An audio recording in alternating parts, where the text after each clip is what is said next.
Здравейте, намираме се в местността Барутни погреби в вилна зона на град Сливен. Това, което виждате, не са локви от дъжда, който валя преди 2 дни.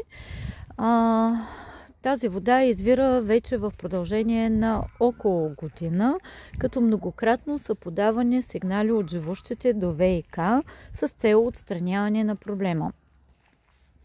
В близост има строителен обект, в който е изведена чешма с цел подпомагане дейността на строителните работници. Тази чешма е включена към централния водопровод, който идва от тази улица, и хората, които живеят тук, предполагат, че се е получило или изпукване на тръба, или има разхлабена водоземна скоба. В крайна сметка това не е наша работа. Работа е на ВиК да установи какъв е проблема и да го отстрани.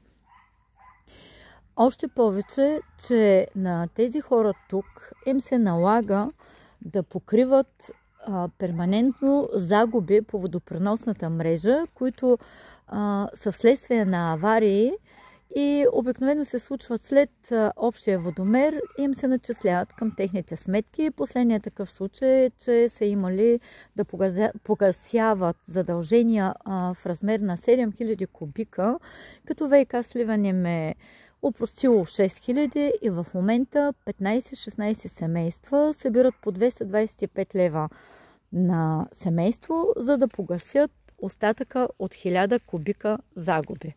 Знаем много добре, че Сливен е на едно от челните места по общи загуби по водопреносната мрежа.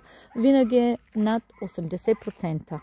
И това бездействие е за мен престъпно и се отразява на всички нас, тъй като този теч, представете се, след като излиза на повърхността, какво се случва отдолу, под земята, и за каква загуба на вода говорим, която неизбежно се отразява на всички нас като платци и като потребители на ВиК.